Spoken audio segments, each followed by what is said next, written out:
Non veg ಹಾಲು ಸದ್ಯ America ಮತ್ತು ಭಾರತದ ದ್ವಿಪಕ್ಷೀಯ ವ್ಯವಹಾರಗಳ ಸಂದರ್ಭದಲ್ಲಿ ಇದೇ ವಿಚಾರ ದೊಡ್ಡ ಮಟ್ಟಿಗೆ ಒತ್ತಡ ಮತ್ತು ಸುದ್ದಿ ಮಾಡ್ತಿರೋದು.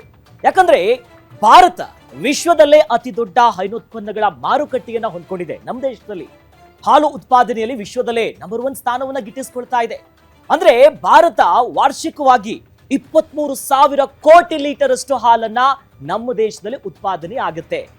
ಈ ವಿಚಾರ ಗೊತ್ತಾಗ್ತಿದ್ದಂತೆ ನಾವು ಒಂದೊಂದು ನೆನ್ಪು ಮಾಡ್ಕೋಬೇಕು. ಭಾರತದಲ್ಲಿ 1970ರಲ್ಲಿ ಶ್ವೇತ ಕ್ರಾಂತಿ ಆಗುತ್ತೆ, ವೈಟ್ ರೆವಲ್ಯೂಷನ್ ಅಂತ ವರ್ಗೀಸ್ ಕುರಿಯನ್ ಅವರು ಮಹತ್ವದ ಹೆಜ್ಜೆ ಇಟ್ಟಿದ್ರು. ಅದರ ಪರಿಣಾಮವಾಗಿ ಇವತ್ತು ವಾರ್ಷಿಕವಾಗಿ ಭಾರತದಲ್ಲಿ 23,000 ಕೋಟಿ ಲೀಟರ್ ಹಾಲನ್ನ ಉತ್ಪಾದನೆ ಮಾಡಲಾಗುತ್ತೆ. ಇನ್ನು ಭಾರತಕ್ಕೆ ಈ ಹೈನೋದ್ಯಮದಿಂದಲೇ ನಮ್ಮ ವರ್ಷಕ್ಕೆ 16 ಲಕ್ಷ ಕೋಟಿ ವಹಿವಾಟಾಗುತ್ತೆ. ದೊಡ್ಡ ಮಟ್ಟದ ಒಂದು ಪರಿಣಾಮ ಇದೆ. ನಮ್ಮ ಕೃಷಿ GDP ಇದೆಯಲ್ಲ, ಇದರಲ್ಲಿ 25% ಹಾಲಿನ ಪಾಲಿದೆ. ಅದರ ಉತ್ಪನ್ನಗಳಲ್ಲೇ ಭಾರತದಲ್ಲಿ 7.8 ಕೋಟಿ ಜನ ನೇರವಾಗಿಯೇ ಕೃಷಿ ಮೇಲೆ ನಂಬ್ಕೊಂಡಿದ್ದಾರೆ. ಅದರಲ್ಲೂ ಕೂಡ ಈ ಹಾಲಿಂದ, ಅದರಿಂದ ಡೈರಿ ಪ್ರಾಡಕ್ಟ್ಸ್ ಮೇಲೆ ನಂಬ್ಕೊಂಡಿದ್ದಾರೆ. ದೊಡ್ಡ ಮಟ್ಟದ ಮಾರುಕಟ್ಟೆ ಇದೆ, ಅದನ್ನು ನಂಬ್ಕೊಂಡಿದ್ದಾರೆ. ಇನ್ನು ಈಗಾಗಲೇ ಜನರು ಅದರ ಮೇಲೆ ಡೈರೆಕ್ಟ್ ಆಗಿ ನೆರವು ಹೊಂದಿದ್ದಾರೆ. 7.8 ಕೋಟಿ ಜನ ನೇರವಾಗಿ ಹೈನೋದ್ಯಮವನ್ನ ನಂಬಿಕೊಂಡು ಬದುಕ್ತಿದ್ದಾರೆ, ಜೀವನ ನಡೆಸ್ತಿದ್ದಾರೆ. ಆರ್ಥಿಕ ಕೊಂಡಿ ಭಾರತದ ಆರ್ಥಿಕತೆಯಲ್ಲಿ ಹೈನೋದ್ಯಮದ ಪಾಲು 5.5% ದೊಡ್ಡ ಮಟ್ಟಕ್ಕೆ ವಿಸ್ತಾರ ಹೊಂದಿಕೊಂಡಿದೆ. ಒಂದು ವೇಳೆ ಈ ಅಮೆರಿಕದ ಉತ್ಪನ್ನಗಳಿಗೆ ಭಾರತ ಎಲ್ಲಾದರೂ ಅವಕಾಶ ಕೊಟ್ರೆ ಭಾರತದ ಹೈನೋದ್ಯಮಕ್ಕೆ ವಾರ್ಷಿಕವಾಗಿ 1 ಲಕ್ಷ ಕೋಟಿಯಷ್ಟು ನಷ್ಟ ಆಗುವಂತ ಸಾಧ್ಯತೆ ಈಗ ಎದುರಾಗ್ತಿದೆ. ಹೀಗೆಲ್ಲ ಇರುವಾಗ ಅವಕಾಶ ಕೊಡಬೇಕಾ? ಯಾಕಂದ್ರೆ ವರ್ಷಕ್ಕೆ 16 ಲಕ್ಷ ಕೋಟಿ ವಹಿವಾಟು ಆಗ್ತಿದೆ. ಎಲ್ಲ ಟ್ರಾನ್ಸಾಕ್ಷನ್ಸ್ಗಳು, ಮಿಲ್ಕ್ ಪ್ರಾಡಕ್ಟು, ಅದಕ್ಕೆ ಬೈ ಪ್ರಾಡಕ್ಟ್ಸ್ಗಳು ಏನೇನಿದೆ ಎಲ್ಲ, ಹಾಲು, ತುಪ್ಪ, ಅದಕ್ಕೆ ಸಂಬಂಧಪಟ್ಟಂಥದ್ದು. ಹೀಗೆಲ್ಲಾದ್ರೂ ನಾನ್ ವೆಜ್ ಮಿಲ್ಕು ಭಾರತಕ್ಕೆ ಎಂಟ್ರಿ ಕೊಡ್ತು, ಅವರಿಲ್ಲಿ ಎಕ್ಸ್ಪಾಂಡ್ ಮಾಡಿದ್ರು ಮಾರ್ಕೆಟ್ ಅಂತಂದ್ರೆ, ಒಂದು ಸಣ್ಣ ಉದಾಹರಣೆ, ಈಗಾಗಲೇ ನಂದಿನಿ ಮತ್ತು ಅಮೂಲ್ ವಿಚಾರದಲ್ಲಿ ಎಷ್ಟೆಲ್ಲ ಗೊಂದಲ ಇದೆ. ನಮ್ಮ ದೇಶದ್ದೇ 2 ಪ್ರಾಡಕ್ಟ್ಸ್ಗಳು, ಆದ್ರೆ ಇಲ್ಲ ಅವರೆಲ್ಲಾದ್ರೂ ಮಳಿಗೆ ಓಪನ್ ಮಾಡ್ತಾರೆ ಅಂದ್ರೆ ಒಂದಿಷ್ಟು ಚರ್ಚೆ ಬರುತ್ತೆ, ನಮಗೆ ಪ್ರಿಫರೆನ್ಸ್ ಕೊಡಬೇಕು. ಇವೆಲ್ಲ ಬಿಟ್ಟು ಅಮೆರಿಕದ ಅಂದ ಬರೀ ಹಾಲಲ್ಲ, ನಾನ್ ವೆಜ್ ಹಾಲು ಬಂದು ಇಲ್ಲಿ ಮಾರ್ಕೆಟ್ ಓಪನ್ ಮಾಡ್ತಾರಂತಂದ್ರೆ ಇದಕ್ಕೂ ಒಪ್ಪಬೇಕಾ? ಅದಕ್ಕೆ ಈಗ ಭಾರತ ಸರ್ಕಾರ ಎಷ್ಟೇ ಒತ್ತಡ ಇದ್ರೂ ಕೂಡ ಬಿಲ್ಕುಲ್ ನೋ ಅಂತ ಇದೆ. ಯಾಕಂದ್ರೆ ದೊಡ್ಡ ಸಂಖ್ಯೆಯಲ್ಲಿ 7ರಿಂದ 8 ಕೋಟಿ ಜನ ಅದನ್ನ ನಂಬ್ಕೊಂಡಿದ್ದಾರೆ. ಅದೇ ಬದುಕು.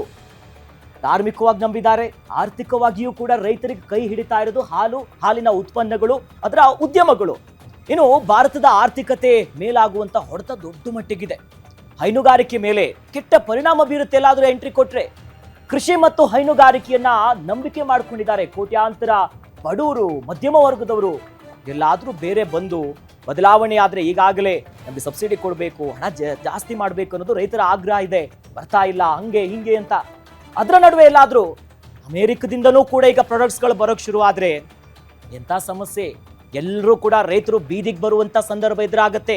ಇದೇ ಕಾರಣಕ್ಕಾಗಿ ಹಿಂದಿನಿಂದಲೂ ಕೂಡ ಯಾವಾಗ ಅಮೆರಿಕ ಈ ವಿಚಾರವನ್ನ ಪ್ರಸ್ತಾಪ ಮಾಡುತ್ತೆ, ನಾವು ಆಮದು ಮಾಡ್ತೀವಿ, ನಮಗೆ ಅವಕಾಶ ಕೊಡಿ, ಅದರಲ್ಲಿ ಮಹತ್ವದ ಬದಲಾವಣೆ ಮಾಡಿ, ಟ್ಯಾಕ್ಸ್ ವಿಚಾರವಾಗಿ ಪ್ರಶ್ನೆ ಎತ್ತುತ್ತೆ, ಆಗ ಅಮೆರಿಕ ಹೈನು ಉತ್ಪನ್ನಗಳ ಮೇಲೆ ಭಾರತ ಭಾರಿ ಸುಂಕವನ್ನ ವಿಧಿಸ್ತಿದೆ.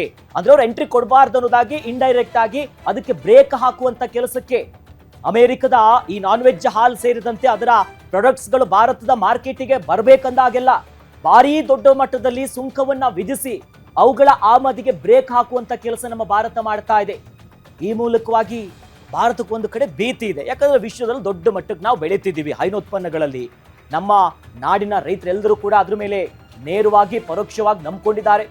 ವಿಶ್ವದಲ್ಲಿ ದೊಡ್ಡ ಮಟ್ಟಕ್ಕೆ ನಾವು ಬೆಳೀತಾ ಇದ್ವಿ. ಡೆನ್ಮಾರ್ಕ್ ಎಲ್ಲರಿಗೂ ಕಾಂಪಿಟೇಷನ್ ಅನ್ನ ಕೊಟ್ಕೊಂಡು ವಾರ್ಷಿಕವಾಗಿ ನಾವು ಹೇಳ್ದಲ್ಲ 23,000 ಕೋಟಿ ಲೀಟರ್ ಹಾಲಿನ ಉತ್ಪಾದನೆ ಆಗುತ್ತೆ. ಹೈನೋದ್ಯಮದಿಂದಲೇ ಭಾರತ ವಾರ್ಷಿಕವಾಗಿ 16 ಲಕ್ಷ ಕೋಟಿ ವಹಿವಾಟಾಗುತ್ತೆ. ಅದರಿಂದ ಎಷ್ಟೋ ಕುಟುಂಬ ಈಗಲೂ ಕೂಡ ನಮ್ಗೆ ಗೊತ್ತು, ಹಳ್ಳಿ ಕಡೆ ಹೋದ್ರೆ ಸಾಕು, ಇಡೀ ಬೆಂಗಳೂರಲ್ಲೇ ಇದೆ, ಹಳ್ಳಿಗೆ ಹೋದ್ರೆ ಕ್ಯಾರ್ ಹಿಡ್ಕೊಂಡು ಡೈರಿಗೆ ಹೋಗ್ತಾ ಅದರಿಂದ ನಂಬ್ಕೊಂಡು ಸಹಕಾರ ಸಂಘ, ಗ್ರಾಮೀಣ ಅಭಿವೃದ್ಧಿ ಎಲ್ಲ ಕೂಡ ಇಲ್ಲಿಂದನೇ ಮೂಲ ಶುರುವಾಗಿದ್ದು ಈಗಲೂ ಕೂಡ. ಹೀಗಾಗಿನೇ ಎಲ್ಲಾದ್ರೂ ಈಗ ಅಮೆರಿಕದ ಈ ಉತ್ಪನ್ನಗಳು ನಾನ್ ವೆಜ್ ಹಾಲು ಬಂದ್ರೆ ನಮ್ಮ ನಂದಿನಿ, ನಮ್ಮ KMF, ಅಮೂಲು, ಅನೇಕ ಸಹಕಾರ ಸಂಘಗಳು, ಗ್ರಾಮೀಣ ಅಭಿವೃದ್ಧಿಗೆ ಜೀವನಾಡಿಯಾಗಿರೋ ಹಾಲಿಗೆ ಎಂತ ಆಪತ್ತಲ್ವಾ. ಹೀಗಾಗಿನೇ ಅಷ್ಟೇ ಅಲ್ಲ, ನಮ್ಮ ಭಾರತದ ಕೃಷಿ GDP ಇದೆಯಲ್ಲ, ಈಗಾಗಲೇ 20% ಪಾಲು ಹೊಂದ್ಕೊಂಡಿದೆ. ಭಾರತದಲ್ಲಿ 7.8 ಕೋಟಿ ಜನ ಅದನ್ನ ನಂಬ್ಕೊಂಡು ಬದುಕ್ತಿದ್ದಾರೆ. ಆಗ ಅವರ ಬದುಕೇನಾಗಬಾರ್ದು, ಆರ್ಥಿಕತೆ ಮೇಲೆ ಎಂತ ಹೊಡೆತ ಬೀಳಬಾರ್ದು. ಯಾಕಂದ್ರೆ ಭಾರತದ ಹೈನೋದ್ಯಮಕ್ಕೆ ವಾರ್ಷಿಕವಾಗಿ 1,00,000 ಕೋಟಿಯಷ್ಟು ನಷ್ಟದ ಭೀತಿ ಇದೆ. ವಾರ್ಷಿಕವಾಗಷ್ಟು ನಷ್ಟದ ಭೀತಿ ಅಂತಂದ್ರೆ ಯಾರ ಮೇಲೆ? ನಮ್ಮ ರೈತರ ಮೇಲೆ. ಗ್ರಾಮೀಣದಲ್ಲಿ ಅದನ್ನೇ ನಂಬ್ಕೊಂಡಿದ್ದಾರೆ. ಹಸುಗಳ ಸಾಕಿ ಕೃಷಿ ಮಾಡಿಕೊಂಡು ಅವರ ಬೆನ್ನೆಲುಬೆ ಮುರಿದು ಹೋದಂಗಾಗುತ್ತೆ. ಹೀಗಾಗಿನೇ ಭಾರತ ಕೃಷಿ ಮತ್ತು ಹೈನುಗಾರಿಕೆ ಮೇಲೆ ದೊಡ್ಡ ಮಟ್ಟದೊಂದು ಪರಿಣಾಮ ಬೀರುತ್ತೆ. ಜನರ ಬದುಕು ಬೀದಿ ಪಾಲಾಗುತ್ತೆ ಅನ್ನೋದಾಗಿನೇ ಈಗ ಬಹಳಷ್ಟು ಗಂಭೀರತ್ವದಿಂದನೇ ಅದನ್ನ ಹ್ಯಾಂಡಲ್ ಮಾಡುವಂತ ಕೆಲಸ ಮಾಡ್ತಿದ್ದಾರೆ. ಯಾಕಂದ್ರೆ ಈ ಉತ್ಪನ್ನಗಳು ಏನಿದೆಯಲ್ಲ, ವಾರ್ಷಿಕವಾಗಿ 1,00,000 ಕೋಟಿಯಷ್ಟು ನಷ್ಟ ಆಗೋ ಸಾಧ್ಯತೆ ಇದೆ. ಅಮೆರಿಕದ ಈ ನಾನ್ ವೆಜ್ ಹಾಲು ಏನಿದೆಯಲ್ಲ, ಈ ಹಸುಗಳಿಗೆ ಅದೇ ಹಾಕೋದು. ನಾಯಿ, ಅಲ್ಲಿನಂತ ಹಂದಿ, ಬೇರೆ ಬೇರೆ ಪ್ರಾಣಿಗಳ ಮಾಂಸವನ್ನ ರಕ್ತದ ರೂಪದಲ್ಲಿ, ಅದಕ್ಕೆ ನಾವೆಲ್ಲ ಹೆಂಗೆ ಜೋಳದ ಹಿಂಡಿ ಎಲ್ಲ ಮಾಡಿ ಹಾಕ್ತಿವಲ್ಲ, ಅಲ್ಲ ಹಂಗಲ್ಲ, ಮಾಂಸ ಹಾಕ್ತಾರೆ.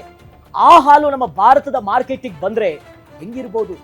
ವೈಜ್ಞಾನಿಕವಾಗಿ ಅದು ನಾನ್ ವೆಜ್ ಅನ್ನೋದು ಅಧಿಕೃತವಾಗಿ ದೃಢೀಕರಣ ಆಗಿಲ್ಲ ಅಂದಂದ್ರೂ ಕೂಡ ಬಹಳ ಸ್ಪಷ್ಟವಾಗಿ ವ್ಯಾಪಕವಾಗಿ ನಂಬಿರುವಂಥದ್ದೇನು, ಹಾಲಂತಂದ್ರೆ ಅದು ಸಸ್ಯಾಹಾರಿ ಅನ್ನೋದು. ವೈಜ್ಞಾನಿಕವಾಗಿ ಇಲ್ಲ ಇದು ಸಸ್ಯವೇ ಅಂತಂದ್ರು ವ್ಯಾಪಕವಾಗಿ ನಂಬ್ಕೊಂಡಿದ್ದೀವಿ. ಆರ್ಥಿಕ ವಹಿವಾಟುಗಳಾಗ್ತಿದೆ ನಮ್ಮ ದೇಶದಲ್ಲಿ. ಎಲ್ಲಾದ್ರೂ ಈಗ ಇದ್ರ ಮೇಲೆ ಇಂಥದ್ದೊಂದು ಪರಿಣಾಮ ಬಂದ್ರೆ ಜನ ಹೆಂಗೆ ಬದುಕೋದು? ಯಾಕಂದ್ರೆ ಈ 2030 ಹೊತ್ತಿನಲ್ಲಿ ಸುಮಾರು 500 ಶತಕೋಟಿ ಡಾಲರ್ ಅಷ್ಟು ಭಾರತ ಮತ್ತು ಅಮೆರಿಕದ ನಡುವೆ ದ್ವಿಪಕ್ಷೀಯವಾದಂತ ವ್ಯವಹಾರಗಳ ಗೋಲ್ ಹೊಂದ್ಕೊಂಡಿದ್ದೀವಿ. ಯಾಕಂದ್ರೆ ಭಾರತ ಮತ್ತು ದೊಡ್ಡ ಮಟ್ಟಕ್ಕೆ ಆರ್ಥಿಕವಾಗಿ ಬೆಳಿಬೇಕು ಅಂತಂದ್ರೆ ಅನೇಕ ಇದೆ. ನಾವು ಅವ್ರಿಗೆ ಸುಂಕ ಹಾಕ್ತಿವಿ, ಅವ್ರು ನಮ್ಮ ಮೇಲೆ ಹಾಕ್ತಾರೆ. ಬಟ್ ಯಾವಾಗ ಈ ರೀತಿಯಾದಂತ ಬೈಲ್ಯಾಟ್ರಲ್ ರಿಲೇಶನ್ಶಿಪ್ಗಳಾಗುತ್ತಲ್ಲ, ಆಗ ಒಂದಿಷ್ಟು ವಸ್ತುಗಳಿಗೆ ಅವ್ರ ಮಾರ್ಕೆಟ್ ಅಲ್ಲೂ ಕೂಡ ನಮ್ಗೆ ಎಂಟ್ರಿ ಕೊಡ್ತಾರೆ, ನಾವು ಕೂಡ ಅವ್ರಿಗೆ ಕೊಡ್ತೀವಿ. ಬಟ್ ಯಾವಾಗ ನಮ್ಗೆ ಇಷ್ಟ ಇರಲ್ಲ ಈ ರೀತಿಯ ಸಂದರ್ಭದಲ್ಲಿ ನಾವು ಸುಂಕವನ್ನ ಜಾಸ್ತಿ ವಿಧಿಸ್ತೀವಿ. ಅಂದ್ರೆ ಡೈರೆಕ್ಟ್ ಆಗಿ ಅಲ್ಲ ಅಂದ್ರೂ ಇಂಡೈರೆಕ್ಟ್ ಆಗಿ ಒಂದು ಸಂದೇಶ, ಬೇಡ ನಮಗೆ, ನಮ್ಮಲ್ಲಿ ಬಹಳ ಚೆನ್ನಾಗಿದ್ದೀವಿ ಅಂತ. ಬಟ್ ಈಗ ಅಮೆರಿಕ ನಾನ್ ವೆಜ್ ಹಾಲನ್ನ ಎಂಟ್ರಿ ಮಾಡಬೇಕು, ನಾವು ಭಾರತದಲ್ಲೂ ಕೂಡ ಎಕ್ಸ್ಪಾಂಡ್ ಮಾಡಬೇಕು. ನಾನ್ ವೆಜ್ ಮಿಲ್ಕ್ ಅಂದ್ರೆ ಬರೀ ಹಾಲು ಬರಲ್ಲ, ಅದರ ಬೈ ಪ್ರಾಡಕ್ಟ್ಸ್ ಗಳು ಬರೋದು ಶುರು ಆಗುತ್ತೆ.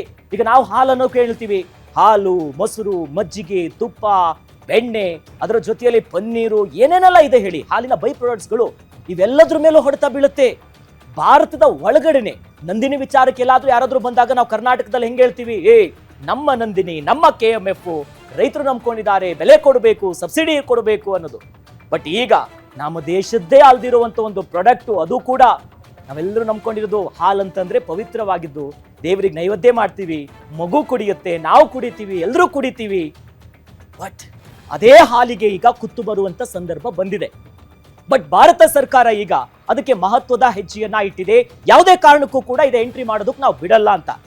ಸದ್ಯದ ಪರಿಸ್ಥಿತಿಯಲ್ಲಿ ಸಾಮಾನ್ಯವಾಗಿ ಹಾಲು ಕುಡೋರೇ ಈಗ ಗಟ್ಟಿಮುಟ್ಟಾಗಿ ಬದುಕಲ್ಲ, ಇನ್ನು ನಾನ್ ವೆಜ್ ಹಾಲು ಕುಡೋರು ಬದುಕ್ತಾರಾ? ನೋಡೋಣ ರಾಜತಾಂತ್ರಿಕವಾಗಿ ಭಾರತ ಯಾವ ರೀತಿಯಾಗಿ ಇದನ್ನ ನಿಭಾಯಿಸುತ್ತೆ.